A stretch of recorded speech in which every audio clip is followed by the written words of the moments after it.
नमस्कार, माझं नाव माधुरी पोंडे. माझ्या स्टॉलचं नाव आहे साईश्री कलेक्शन. आपला स्टॉल 8 नंबरचा आहे. माझ्याकडे थोडं वेगवेगळं कलेक्शन आहे. जसे हे कलमकारीचे वन पीस बनवलेत नवीन पॅटर्न मध्ये. हा आहे सिवलेस मध्ये वन पीस बनवलाय. नंतर थोडे वेगवेगळे पॅटर्न आहेत वन पीस मध्ये.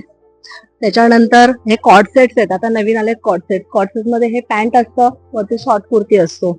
हे खादीमध्ये पण एक कॉर्ड सेट आहे, फार सुंदर आहे. ड्रेस मटेरियल आहे, ड्रेस मटेरियलची रेंज पण छान आहे, कलर डिझाईन छान येतील. हे कॉर्ड सेट आहे नवीन. ह्याच्यामध्ये तुम्हाला हा शॉर्ट कुर्ता येतो आणि ही पॅन्ट येते. त्याच्यानंतर हे ए लाईन मध्ये कुर्ती आहे, अगदी उन्हाळ्यासाठी खूप छान. त्याच्यामध्ये कलर ऑप्शन तुम्हाला भरपूर मिळतील, साईज मिळेल आणि कम्फर्टेबल असं कॉटन असतं हे. त्याच्यानंतर हे शॉर्ट्स कुर्ती जीन्स वरती वगैरे घालायला. आणि ह्या पॅन्ट्स आहेत, हे बॉटम्स. आपल्याला सगळ्या प्रकारचे तुम्हाला इथे बॉटम्स मिळतील. त्याच्यानंतर हे प्लाझोज आहेत. हे प्लाझो वरती नवीन कॉर्ड सेट बनवलेत. आता हा नवीन ट्रेंड आला आहे,